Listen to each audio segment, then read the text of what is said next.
Hello and welcome to the home of the Ghost Owl as we continue our faction focus for the Empire of Man in Warhammer the Old World. And we've covered the characters, the mounts and the core section, and we're now moving on to the special category. There's quite a few units in the special category, so it is broken down into two parts, and this is the first part. Let's see what the Empire have to offer. First up is the absolute infamous or famous unit within the Empire, one of the most well-known, which are the Empire Greatswords with those lovely flamberge-style weapons. Good weapon skill and leadership, low initiative, however, for an elite infantry unit. They are regular infantry, they come on 25 by 25 bases with a minimum unit of 5+. Equipment-wise, they come with hand weapons, great weapons, and full plate armor, so they are default at a 4+ armor save. They can have a full command group, and they can take a magic standard up to 50 points. And the Count's champion may take 50 points of magic items as well. And 0 to 1 unit within per 1,000 points may become drilled, or can become a veteran, where they reroll failed leadership tests. Special rules wise, close order, regimental unit and stubborn. So on the first break test, they will automatically fall back in good order instead. So in my normal army list, I would always look to take at least one sizable unit of great swords. I'm not the biggest fan of great weapons, do they strike last, but there is value in this unit. It's a good anvil style unit, it comes with full plate armor, they come with stubborn, which makes the unit fairly tanky, and I'd also look to further enhance the unit by adding a priest to it. The cost at 4 points per model, more than a veteran state trooper, and while costing more, would definitely look to upgrade the unit to drilled if possible, because I think drilled is of good value. The downside is the inability to take shields, so you can't boost that armor save anymore, and the fact that with the great weapons they will be striking last.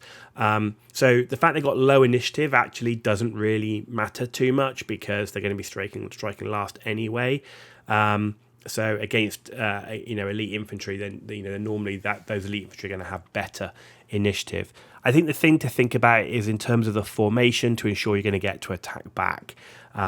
Picking the targets wisely to get the most out of this unit, and definitely having some support. So I think a character is really important in this unit, because that character won't strike last unless you take great weapon on them, which means the character with a good initiative should get to attack first, cut a few enemy models down to reduce the return attacks, and then hopefully leave some models to be able to attack back. And of course, that's always the issue with being able to attack back if you're striking last, is how many models from the front rank are you going to lose.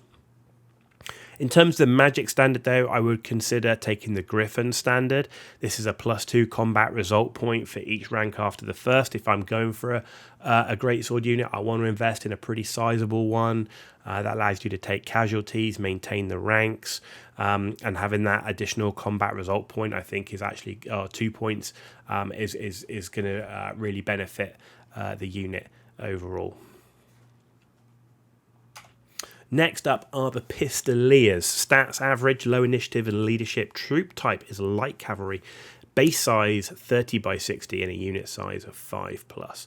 So equipment wise, they come with hand weapons, a brace of pistols and heavy armor 5+, and they do have iron shod hooves. So they can take a champion and a musician, but no standard bearer, and a veteran can take a grenade launching blunderbuss, a repeater handgun or repeater pistol. 0 to 1 unit per 1,000 points can become Vanguard, which means after deployment they may make a normal move but not march. So they have open order, they have countercharge, which is nice, fast cavalry for that mobility, which means when they're in open order, they can perform a quick turn, even if marching. They can fire and flee, which is really good for this type of unit as a charge reaction. They do have impetuous, which I don't like, which if they can declare a charge roll, they must do, or they roll a d6. If they roll 1 to 3, they must charge 4+, act as normal. They can go into skirmish formation, and they do get swift stride. So this is a mobile fast cavalry unit. They do have heavy armor, which initially seems really good. a fast cavalry unit with heavy armor.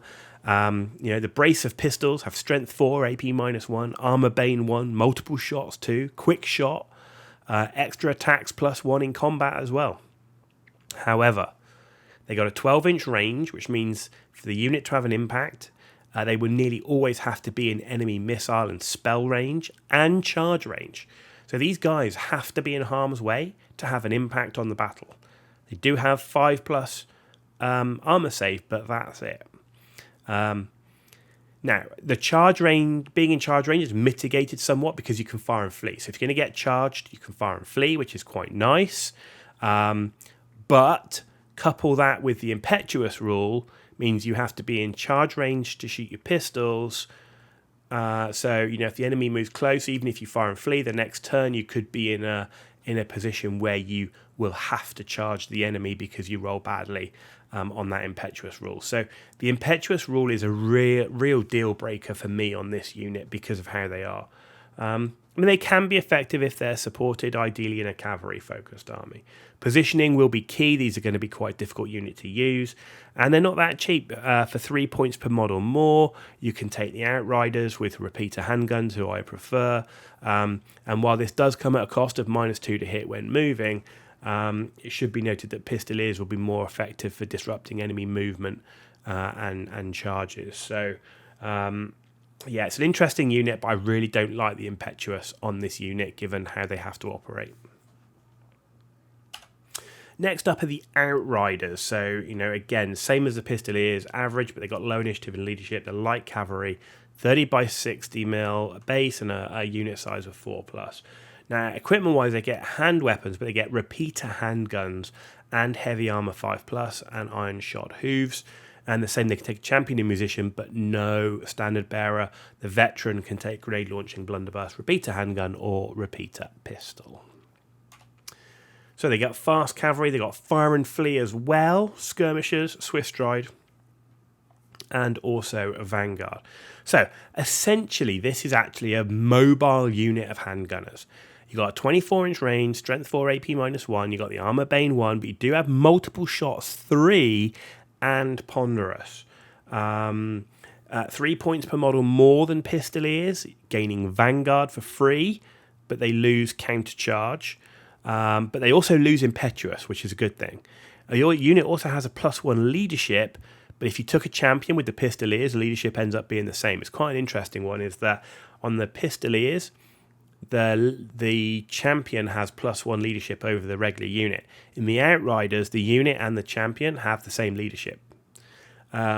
Overall, for my style of play and the way I build my Empire army, I would prefer to take Outriders, sacrifice the mobility for the greater missile range, providing support from further away, generally being a bit safer, with the ability to threaten enemy missile infantry, war machine units easier, and with multiple shots 3, the low model count, it still has reasonable firepower.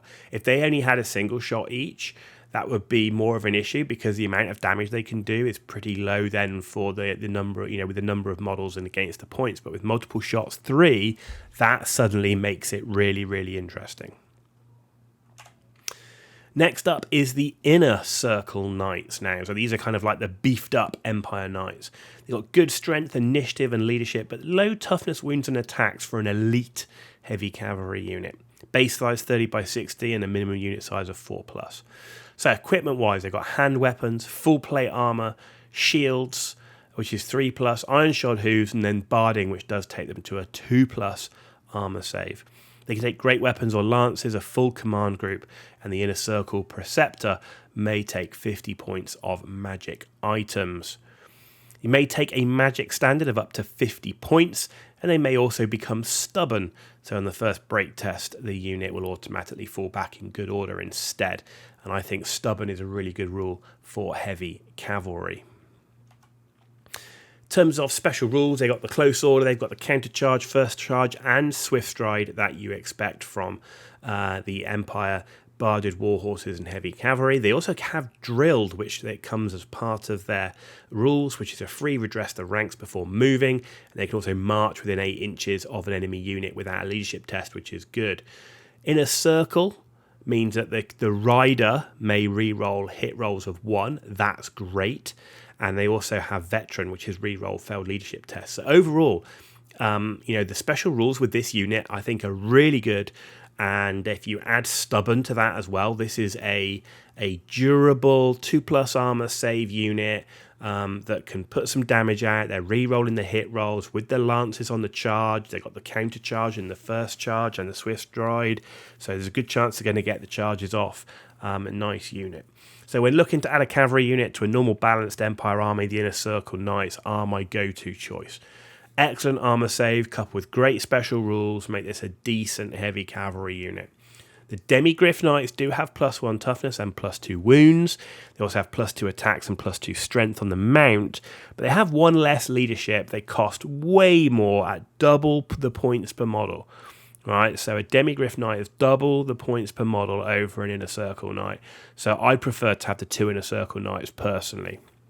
Equipment wise, I go for the lances and take stubborn if I have the points available. And from a magic standard, again, nothing in the Empire list, but in the main rule book, rampaging banner allowing you to re-roll charge rolls, really, really nice, and definitely would help out and give the benefit to the unit. And there you go. That brings us to the end of part 1 of the special category. I hope the video was useful. If it was, give it a thumbs up. If it wasn't, give it a thumbs down. Let me know why in the comments down below. And as always, if you want to see more of this content, there are many more factions to go and many more faction focuses to do. So if you want to see more of those, please hit that subscribe button. It is such a big deal to me. So I really do appreciate it. Say it's free and it takes seconds to do. And thank you to all those that have already subscribed. You've been watching The Ghost Owl. Tune back in as we take a look at part 2 of the special category of the Empire of Man.